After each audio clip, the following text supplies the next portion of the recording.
iniciarmos esse momento? Sim. Senhor nosso Deus, agradecemos, ó Pai, por teu cuidado sobre nossas vidas, Senhor, porque podemos contar com as instruções dos teus servos, Senhor, nesta hora difícil para nós, e podemos aprender mais um pouco da sua porção, ó Pai, porção da tua palavra, que é luz e vida para os nossos caminhos, Senhor. Senhor, pavimente nossos caminhos com o querer realizado, o teu querer realizado nas nossas vidas. Muito obrigado por tudo, em nome de Jesus. Amém. Amém.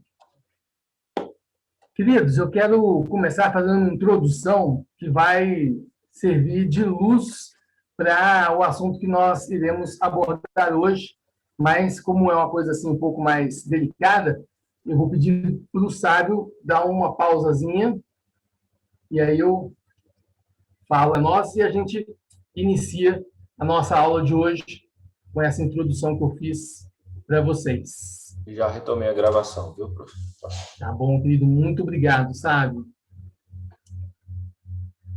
Então, vamos lá. Todos já estão vendo a nossa tela? Sim. Joia. Então, vamos lá. Afinal, qual a missão da igreja, né? Então, tudo isso leva a gente a fazer essa reflexão, né? Afinal, qual é a missão da igreja? É uma aula que a gente vai dividir em duas partes, e esse é o famoso texto, o texto norteador. Lembrando, queridos, que nós estamos dentro de uma escola bíblica dominical, de uma igreja presbiteriana, confessional. Veja que no subtítulo da nossa disciplina fala sobre ação social e evangelismo reformado, um evangelismo confessional. Qual é a nossa confissão? O que é que está servindo para nós para que a gente possa apresentar o evangelho de uma maneira confessional? Queridos, a teologia do pacto, a teologia da aliança. É óbvio que a grande comissão não está somente neste texto, não está somente em Atos 1:8. Na verdade, ela se espalha, mas ela precisa ser lida sob a ótica da teologia da aliança. Como eu falei para vocês, eu acho que na primeira ou na segunda aula, vocês vão ter muitos livros, né, falando sobre a grande comissão, mas nós estamos tendo a oportunidade de observarmos esse tema de uma maneira confessional, de uma maneira reformada, de uma maneira presbiteriana, né? Olhar para isso, para esse tema, lembrando que o nosso Deus, a missão é dele, e ele, então, fez toda a história para resgatar, por meio da aliança, um povo de volta. E agora, a igreja, em Cristo Jesus, pregando o evangelho, convida as pessoas de todos os povos, línguas e nações para dentro da aliança. Então, toda a nossa perspectiva, ela não é solta, ela está amarrada pela teologia da aliança, pela teologia do pacto, que é um tema que a gente vai aprofundar um pouquinho mais na perspectiva reformada, na perspectiva missionária, na próxima aula, tá? Mas aqui eu queria fazer hoje aqui uma retomada de alguns temas importantes para eles ficarem mais claros e aí avançarmos um pouquinho ainda hoje. Quem pode ler? Marilena, você pode ler esse texto para nós, por favor? Que é Mateus 28, 18 a 20? Eu prefiro não ler, porque eu tenho probleminha de vista. Joia, querida. Deixa eu ver quem que pode me ajudar aqui. Vamos Sônia, lá. querida. Posso ler? Pode ler, Soninha. Mateus 28. 18 a 20. Ok. Está na tela. Jesus, aproximando, falou-lhes, dizendo: Toda a autoridade me foi dada no céu e na terra. Ide, portanto, fazei discípulos de todas as nações, batizando-os em nome do Pai, e do Filho e do Espírito Santo, ensinando-os a guardar todas as coisas que vos tenho ordenado. E eis que estou convosco todos os dias até a consumação dos séculos. Amém. Texto maravilhoso, né? Bênção sobremaneira. E aí a gente vai relembrar para vocês que a estrutura gramatical desse texto, quando a gente vai olhar no grego, ela é bem própria, né? A ordem, na verdade, é discipular, façam discípulos. É ali que está o verbo principal, né? Mas de que maneira eu posso cumprir esse mandato? Isso é uma estrutura do grego que se repete em vários outros lugares do Novo Testamento, né? Quando você apresenta e dá uma ordem, em geral vem dizendo como realizar aquela ordem. Ide, fazer, né? Fazer discípulos. Essa é a ordem. Mas de que maneira eu faço discípulos? Indo, batizando e ensinando. São os 3 verbos subordinados. Toda vez que aparece uma ordem, em geral, logo após, ele apresenta a maneira como ele quer desenrolar, que você realize aquela ordem. Se você quiser se aprofundar nesse assunto, tem lá na APMT, no site da APMT, você pode digitar lá a falácia do ID, ou ir lá na página da missão e digitar Fábio Ribas, artigos, alguma coisa assim. Mas o título é esse aí, que vai ficar no seu slide, caso você queira se aprofundar um pouco mais nessa discussão sobre essa questão do IT. Bruninho, você pode ler para nós, por favor, querido? É verdade. Então, vamos lá. Rapidinho que eu tenho que deslocar aqui a janelinha. A visão pós-moderna de missões copiou o critério de um tipo de sociologia e de antropologia que se opõe a Deus para interpretar sua palavra. Isso, acrescido de veloso e virtuoso e de licença poética, mas não fiel ao texto, aproveitando-se de um lapso de tradução, enalteceu o id a ponto de idolatrá-lo. Tão importante como ir é a maneira como o missionário vai sobre a autoridade do Senhor. E ele vai com o tríplice propósito de fazer seguidores de Cristo, inseri-los na igreja visível e ensiná-los a obedecer à palavra de Deus, de acordo com o reverendo Vladislau Martins Gomes, sal da terra em terras dos Brasis. Esse texto, ele é tirado deste livro aqui, né? E aí eu vou pedir para o Bruninho. Bruninho, você pode ler de novo esse slide agora? Vamos lá. A autoridade e o poder de Jesus Cristo, inerentes ao Filho de Deus e, em nosso favor, conquistados na cruz e na ressurreição pelo mesmo Filho do Homem, nos são dados das raízes aos frutos e são a nossa herança eterna em Cristo Jesus. Por isso é que, dizendo, toda autoridade me foi dada, o Senhor acrescenta indo, portanto. Com isso, ele confirmou que seu poder autoriza nosso comissionamento. Isso quer dizer que vamos, em seu nome, poder e autoridade, jamais sobre o nosso próprio propósito, visão e estratégia. Bênção, bênção sobremaneira. Nós estamos aí só relembrando os pontos que tínhamos visto aí nas primeiras aulas, retomando e amarrando. Seja qual for a versão bíblica aí, seja a nova atualizada, seja a versão internacional, seja aquela versão transformadora, né? Nelas todas fica claro que a autoridade é de Jesus. Portanto, missão é anunciar o que ele fez. Missão é testemunhar a obra de Cristo. Eu e você não fomos comissionados para completar a obra de Cristo. Não são as minhas boas obras que eu irei apresentar na grande comissão. Indo, o que está dentro desse modo operandi aí do indo? Atravessar barreiras culturais e não apenas geográficas.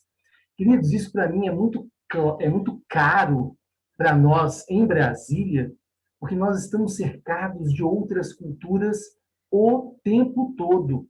Isto é, nós como igreja temos um enorme desafio aqui, que às vezes a gente fala assim, missões, irmos para outros povos, outras etnias, outras línguas. Gente, Brasília nos cerca de todos os lados. Assim como nós temos trabalhado uma estratégia junto com os indígenas, já que em muitos lugares há muita perseguição, oposição, e a entrada do missionário na aldeia é prejudicada, então nós temos trabalhado com os indígenas convertidos, preparando eles como obreiros, ensinando-os a guardar tudo aquilo que Jesus tem ensinado, e aí eles mesmos voltam para o seu povo. Eles mesmos retornam para o seu povo, e lá eles vão ser os grandes obreiros, os grandes evangelizadores. Essa é uma estratégia que, na verdade, ela é totalmente passível de ser usada em Brasília. Brasília, você às vezes tem o seu vizinho, alguém com quem você trabalha, sabe aquele restaurante que você foi lá, o restaurante árabe lá que você gosta de ir, que o dono é um árabe, né? Então, esse vínculo aí de amizades que nós temos nos cercando com outras culturas, quem sabe essa pessoa evangelizada, convertida, é aquela que vai fazer a ponte, é aquela que vai abrir o caminho para um missionário lá no exterior. Eu tenho trabalhado na formação de missionários, preparando-os para campos transculturais. E você vê, o que nós temos feito aqui o que eu tenho orientado eles?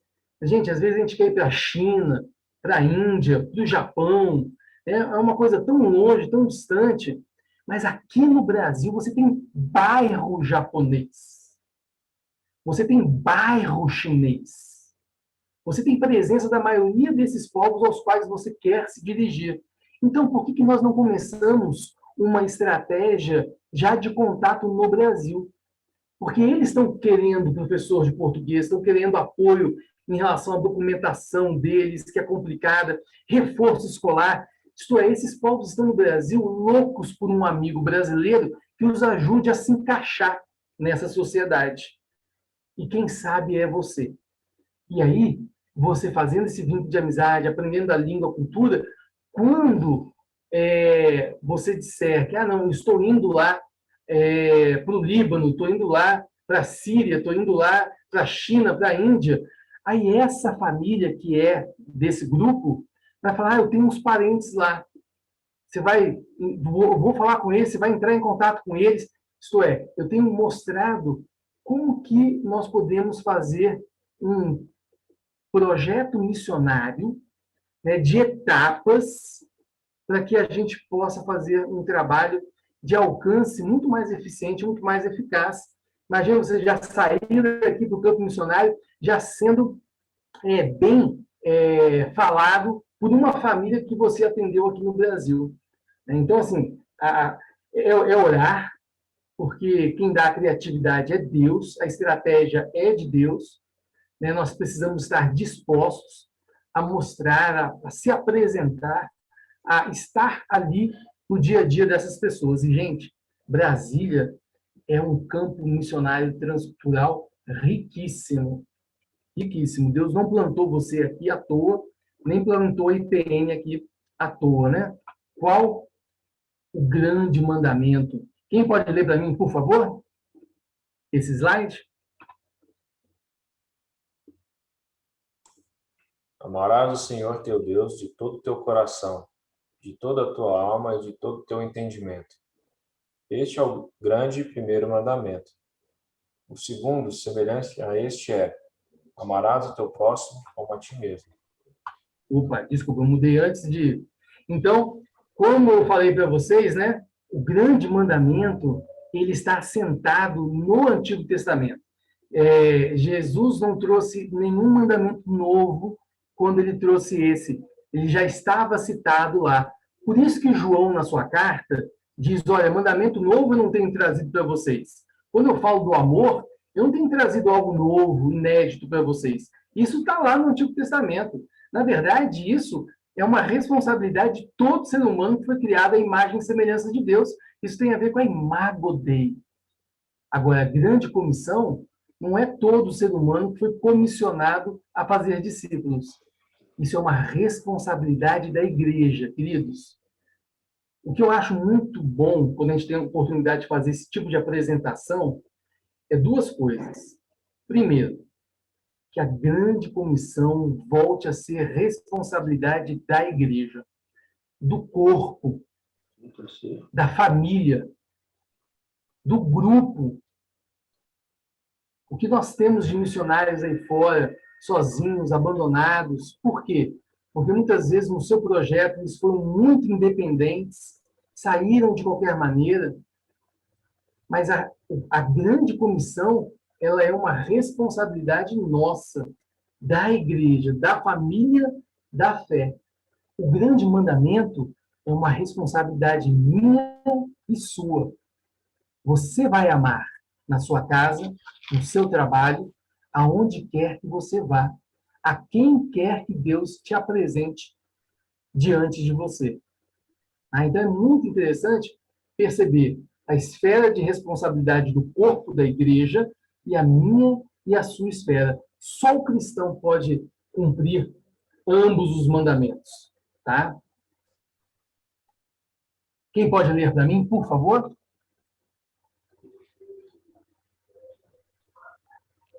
O grande mandamento é diferente da grande comissão, mas os cristãos são responsáveis por ambos. Já falamos sobre a tendência de confundir esses mandatos, como se o grande mandamento fosse a grande comissão e as boas obras fossem o evangelho. Não há nada na grande comissão que fale sobre transformar a cultura. Michael Horton, em A Grande Comissão. Eu sei que neste momento, com certeza vocês já ouviram outras frases no ambiente da grande comissão, falando talvez o contrário do que a gente tem apresentado. Mas lembra que a nossa linha é uma linha de apresentar a grande comissão dentro de uma esfera confessional. Como eu falei para vocês, dentro de missões, dentro do campo missionário, há muitos livros, só que nem todas as abordagens, em todos os sentidos, são a partir da teologia do pacto, a partir da teologia da aliança, a partir de uma teologia de fé reformada. Então, nós estamos aqui agora apresentando uma coisa que ela tem consequências práticas na vida da igreja. Eu comentei com vocês sobre aqueles indígenas que têm sido alcançados, têm desenvolvido a sua própria liderança. Hoje você tem diáconos, pastores indígenas, mas, por causa do modelo teológico que eles receberam, a visão de igreja deles é uma visão muito independente futebol clube, autônoma, no pior sentido da palavra. Aí o que acontece? Os problemas dentro daquela igrejinha indígena começam a ter que enfrentar a cultura. Porque você tem uma igreja indígena onde há crentes realmente indígenas dentro dela, do lado de fora tem pessoas que não são cristãs, a igreja está plantada dentro de um ambiente que é um ambiente de cultura muitas vezes avessa, contrária ao que está sendo ensinado naquela igrejinha. Como que um pastor jovem indígena vai disciplinar um presbítero mais velho quando ele erra, quando ele peca, sendo que na cultura sequer você pode dirigir a palavra a alguém mais velho? E eles começam a enfrentar esses obstáculos, essas questões que são da cultura, tão enraizadas na cultura deles. Como resolver isso? Não é à toa que essas igrejas, na sua segunda, terceira geração, estão morrendo, estão fechando as portas. Por quê? Porque essa ideia de uma igreja independente futebol clube, ela não é bíblica, apenas isso, além de que ela não tem nada a ver com a nossa teologia do pacto, da aliança, que nos congrega a todos.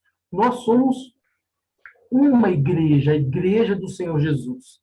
Não há barreira econômica ou cultural ou étnica entre nós.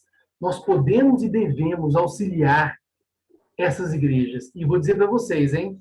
Se nós não estivermos ensinando, atuando, ajudando lá, eles têm saído para as cidadezinhas mais próximas, batido na porta das igrejas, quaisquer igrejas, às vezes até de seitas, testemunhas de Jeová, Mórmon, porque eles não fazem a diferença, bate na porta e fala assim, ô pastor, você pode ir lá na minha aldeia, a gente está com esse problema, ajuda lá a gente. E quando a gente vê, gente, mas foi uma bagunça que fizeram enorme. Então, é responsabilidade nossa. Nós continuamos responsáveis uns pelos outros. O mandamento continua o mesmo. Nós precisamos suportar uns aos outros, nos ajudar uns aos outros. A gente não pode perder de perspectiva isso. Essa visão de que a gente se desconecta. Ah, plantei a igreja, agora é com vocês, tchau e bênção. Tá? Não. A gente precisa caminhar junto, porque eles aprendem com a gente e a gente aprende com eles.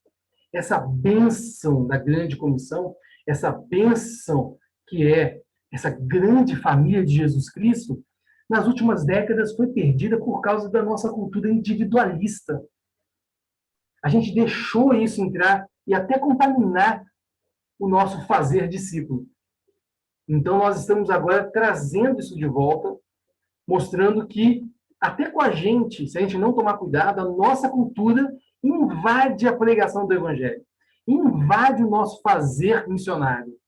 E acaba que a gente leva uma coisa que não é o Evangelho, e isso vai contaminando todas as áreas da nossa grande comissão. Quem pode ler para mim, por favor?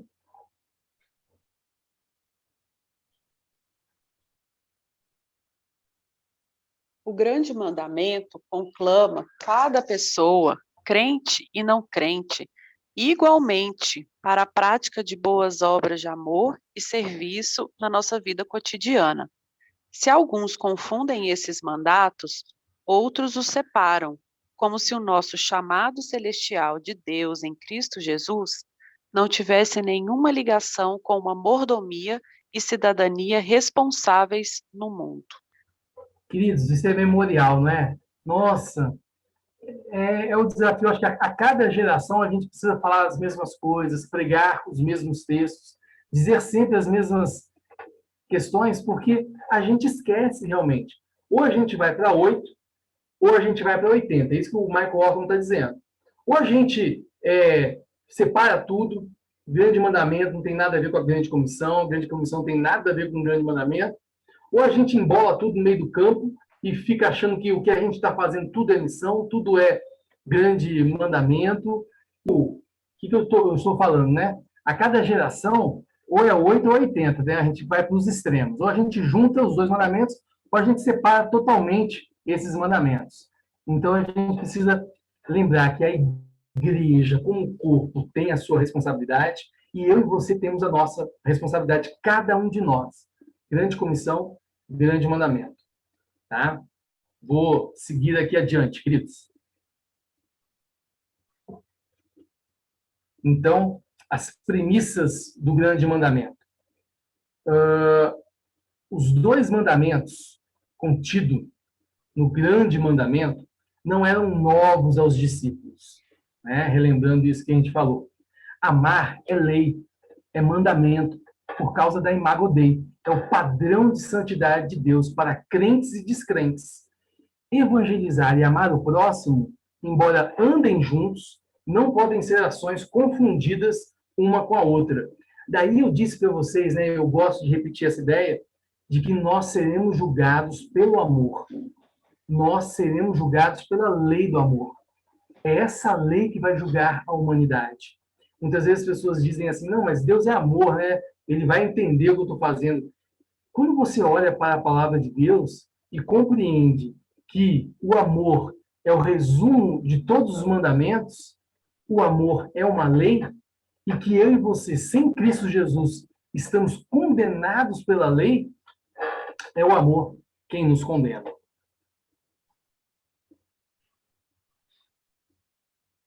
Queridos, se confundirmos esses mandatos, então a grande comissão se tornará a grande sociedade. Outra tentativa semelhante à que produziu a cristandade. Nós já temos uma história passada de uma igreja que confundiu a grande comissão com o grande mandamento. E aí o que acontece? Na tentativa de você mudar a cultura como uma casca, não, vamos mudar a cultura, vamos transformar os elementos culturais, a gente cai no moralismo, que não é evangelho, a gente cai na cristandade, que não é cristianismo nem evangelho. Nós temos quantos mil anos de história de uma igreja que foi mudando as estruturas, mas não apresentou o evangelho que muda o coração das pessoas. Então, por isso eu e você não podemos confundir. Muitas vezes nós exerceremos o grande mandamento, o amor para com o próximo, mas a gente não pode achar que isso é a grande comissão. Porque por mais benefícios que a gente traga ao próximo, só uma coisa transformará o coração dele.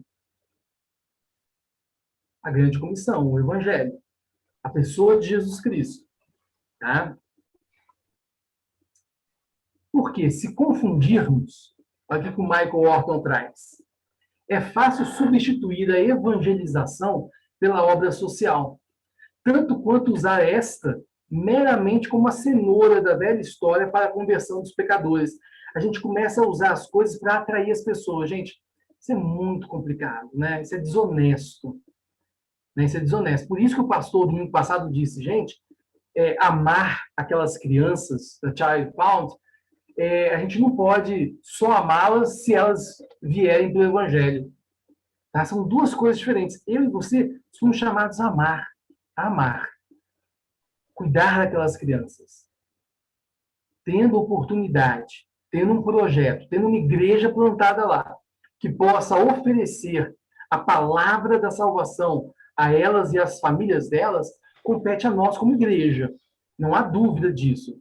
Mas eu quero chamar a sua atenção para uma coisa que é muito real no campo missionário, e eu sempre trago isso nos cursos que eu dou e nas conversas que eu tenho com missionários que estão aí mundo afora. E se a pessoa não converter? E se a pessoa não se voltar ao Evangelho? Nós vamos virar as costas a elas, porque elas só nos interessam enquanto pessoas que provavelmente podem ser convertidas. A partir do momento que elas neguem a mensagem do Evangelho, você vai deixar de amá-la? Gente, isso é um grande desafio, até porque eu não converto ninguém, você também não converte ninguém. A conversão vem da parte de Deus. Então, eu e você precisamos permanecer amando. A igreja precisa permanecer pregando. A conversão virá. E a pessoa precisa perceber que eu a amo, apesar dela não ser adepta.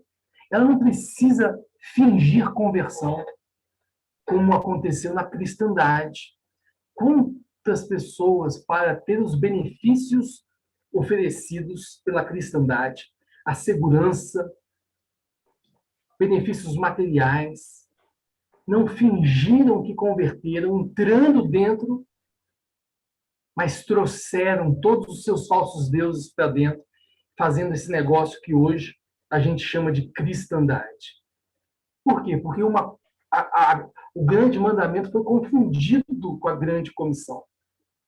Elas perceberiam que elas só continuariam sendo cuidadas, elas só continuariam sendo amadas se elas aceitassem a Jesus. Ou, na pior das hipóteses, se elas não aceitassem Jesus, elas morreriam pela espada. Não podemos confundir as duas coisas, queridos. Tá? Não podemos confundir as duas coisas. Temos uma história aí para trás nos ensinando o que essa confusão gerou. Para protegermos a igreja das interpretações equivocadas, tanto de uma direita religiosa que existe e tem também tentado usar a igreja, como de uma esquerda também religiosa que existe e tem também tentado usar a igreja, a instituição, para o seu benefício. Por que a gente separa essas duas coisas? Por que é importante uma escola bíblica dominical com esse tema? Tá? Porque a igreja ela precisa ser profeta. Não é isso que a gente aprendeu a vida inteira? Seja o governo que for, seja quem estiver aí, eu e você precisamos ser livres para apoiar aquilo que é apoiável, mas precisamos ser livres para criticar, para chamar a atenção. Lembra na última aula, João Calvino? João Calvino, ele cobrava das autoridades políticas o combate à corrupção e o cuidado aos pobres. A gente precisa ter essa liberdade. Não pode ter rabo preso. Não pode estar comprometido de maneira partidária. E aí, gente, eu estou falando em termos de igreja, denominação, instituição, a igreja local. Cada um de nós precisamos realmente fazer o exercício, o dever de casa, para sabermos se estamos dentro da cosmovisão reformada. Individualmente, se no exercício do nosso grande mandamento, nós não temos defendido coisas que são contrárias ao Evangelho. E isso é um exercício que você precisa fazer, eu preciso fazer. Quem pode ler para mim, por favor?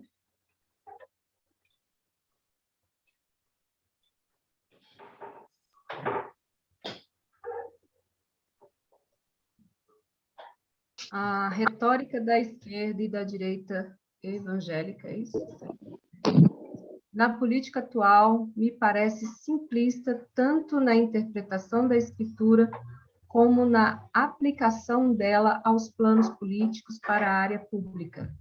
Assim como a direita religiosa extrai passagens do Antigo Testamento do seu contexto histórico redentor para celebrações patrióticas, cruzadas morais e campanhas militares.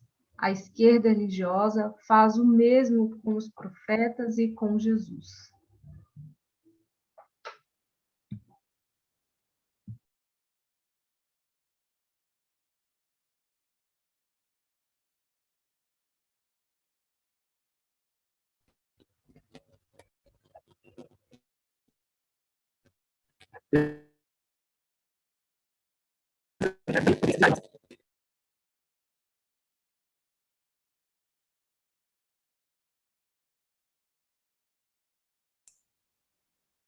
Parece que a gente está tendo problema com a internet de novo. É o pastor Fábio, hein? Pronto, voltamos? Hoje tá, hein, gente? Pronto, voltou. Ambas as abordagens parecem pressupor que essas passagens oferecem verdades atemporais e se aplicam a todas as pessoas e nações em toda parte e em todos os tempos. A sensibilidade quanto à complexidade das diferentes alianças e administrações não deve interferir no uso de um texto prova realmente útil. Queridos, nós não podemos deixar que as pessoas aí fora manipulem a Bíblia a favor delas, seja para um lado, seja para um outro. Tá? A gente tem que tomar muito cuidado. Nós temos uma exegese, uma hermenêutica, nós temos uma teologia para apresentarmos o Senhor Jesus e não deixarmos que eles usem o texto bíblico para, na verdade, justificarem a sua própria caminhada. Certo? E isso é uma coisa que eu e você precisamos ter bastante cuidado. Bom, nesse ponto aqui, quero... Quais os 3 pontos quando compreendemos a separação entre a grande comissão e o grande mandamento, né? Os 3 pontos aí práticos. O crente pode trabalhar com o não crente pelo bem comum da sociedade. Se você compreender essa separação do grande mandamento e da grande comissão, eu e você podemos estar juntos para causas que são louváveis a Deus. Lutarmos contra o aborto, lutarmos contra uma série de situações. Podemos aprender com os não crentes, uma vez que a regeneração não nos torna mais inteligentes nem mais hábeis para as atividades culturais. Essa visão que muitas vezes a gente coloca diante do mundo, né, de que nós somos arrogantes, queridos, nós temos o que aprender por meio da graça comum, tá? Isso fica claro quando a gente separa e percebe o grande mandamento e a grande comissão da maneira como nós temos feito aqui. Ao lado de não cristãos, podemos exercer o nosso amor ao próximo, atuando por meio de marchas, tribunais seculares e assembleias legislativas, por exemplo. Tá? Bom, mas assim como existem os 3 pontos positivos, e quais seriam os 3 negativos se nós misturarmos o grande mandamento e a grande comissão? A gente confunde evangelho com lei. Tá? E são 2 coisas diferentes. A lei, ela nos condena e aponta para a necessidade que temos do evangelho, do Senhor Jesus Cristo, que é o único que nos livra. Agora, quando nós misturamos os 2, parece que a prática da lei, ela já é o evangelho e a gente vai apresentando um moralismo, um não roubarás, um não furtarás, como se isso, gente, além de não salvar, produz a cristandade. Damos a impressão de que estamos tentando legislar e impor o evangelho, em vez de defender os direitos civis e o bem do nosso próximo. Tá? São 2 coisas aí que precisam ficar claras na igreja, que são diferentes.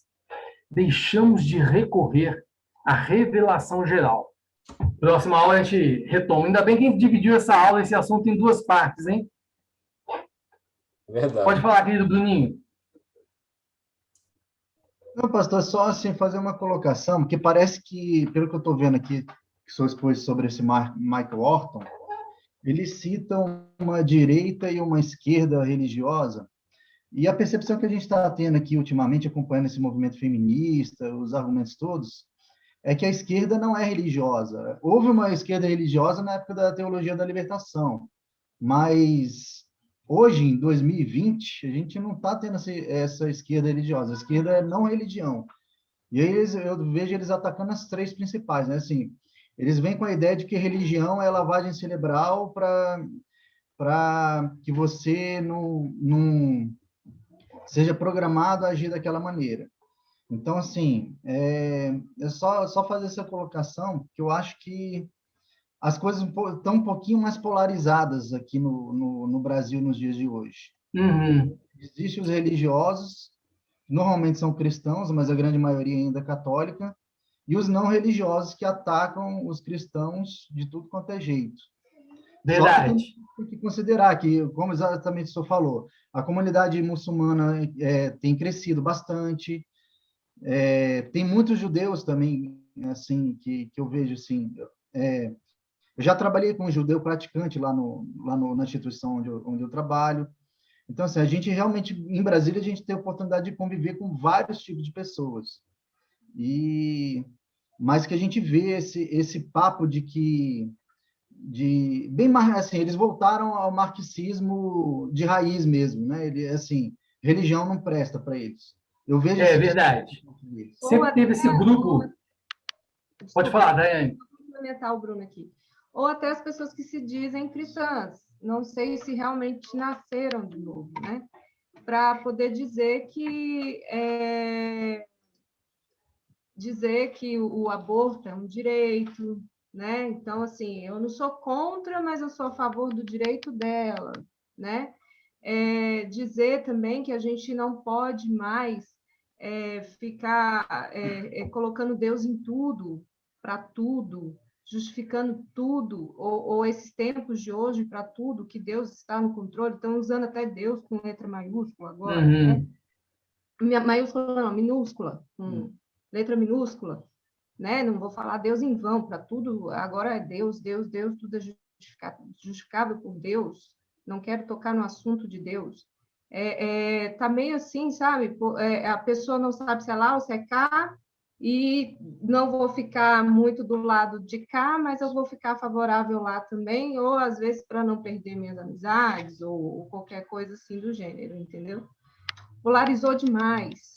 Demais, demais. Triste coisa, e a gente tem que se manter realmente firmes ali na palavra de Deus, que é o nosso maior mandamento, né? Verdade, verdade. Do lado de fora, você tem essa perspectiva, né?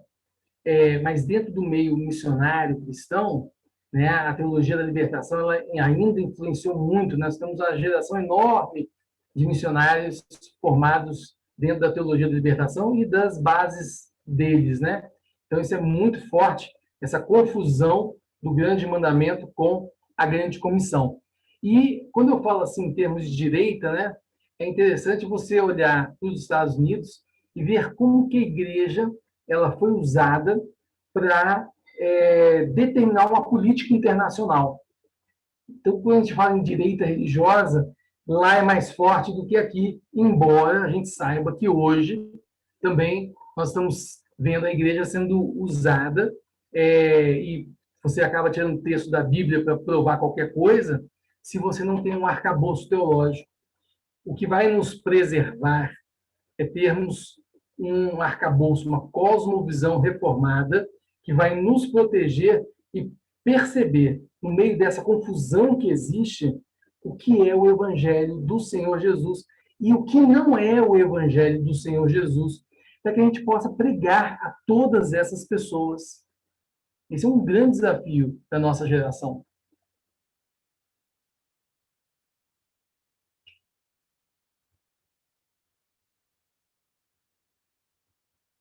Certinho, queridos? Então, a gente continua esse assunto aí na próxima aula. Faltaram 5 slides dessa nossa aula de hoje, mas aí é bom que a gente pode dar continuidade na próxima. Alguém gostaria de falar mais alguma coisa antes de a gente encerrar? Fábio, Pode falar, senhora querida. Eu também só tenho uma preocupação, além dessa questão que Bruno e Tayane colocaram, é que hoje a igreja, né, ela é assim, culpada, né? Acusam a igreja, acusam o cristianismo de várias coisas, né? De homofobia, de tantas coisas que têm acontecido. A culpa é do evangelho, a culpa é da Bíblia, a culpa é da igreja. Então, a preocupação que eu tenho é como lidar com isso nessa sociedade, né? Eu tenho filhos adolescentes aqui, o Joaquim sempre traz isso, né? Essa coisa que eles têm sofrido. Ele às vezes brinca, mãe, eu não queria ter nascido nessa geração. E aí eu sempre digo, mas Deus te pôs nessa geração porque é a geração que precisa ser transformada, né? Que precisa de alguém para testemunhar e de falar da Bíblia, mas não tem sido fácil. Não tem sido fácil. E a gente poderia, né, ter mais reuniões para tratar esses assuntos, que a gente tivesse uma voz mais única, né? Por exemplo, dentro da Presbiteriana Nacional, porque é isso que você falou, volta e meia vão colocar a culpa na igreja, vão colocar a culpa no evangelho, e como romper essas barreiras, né? É aquilo que eu estava falando para vocês, desses 2 grupos que eu citei na introdução, né? Como romper a barreira, né? Como tirar essa casca, essa quantidade de ideologias de um lado e de outro, que impedem as pessoas de olhar o evangelho. Mostrar que o evangelho não é americano, o evangelho não é brasileiro, o evangelho não é de direita, não é de esquerda. Como tirar essa carga que foi posta dentro, em cima, que impede essas pessoas de olharem para Jesus. Esse é o grande desafio meu e seu, queridos. E não é fácil mesmo, não, Sônia, mas estamos juntos. E o Espírito Santo está conosco. É ele que vai trabalhar essa questão aí e nos ajudar. Queridos, próximo domingo a gente conversa mais, 12:12. Quero agradecer a todos que estiveram aqui. Eu vou pedir para quem pode orar para nós. Márcio, querido, você está aí? Sim, claro, posso orar. Senhor, nosso Deus, nosso Pai, muito obrigado, Senhor, pelo privilégio de poder aprender mais da Tua palavra. Rogamos, Senhor, para que essa palavra seja completada no coração de cada um aqui presente, ser com a vida de cada um, para que eles possam ter esse chamado missionário, Senhor, de proclamar a tua palavra, levar o evangelho e a ação social a quem quer que seja, seguindo os teus princípios e valores, Senhor. Ser de forma especial também com o pastor Ribas e sua família, abençoando e cuidando de cada detalhe. Que esse domingo seja bom, que as nossas vidas não envergonhem o seu nome, que estejamos todos aqui no próximo domingo para aprender mais de ti. Essa é a nossa oração, em nome de Jesus. Amém. Amém. Amém. Queridos, Deus abençoe e tenha uma ótima semana, tá?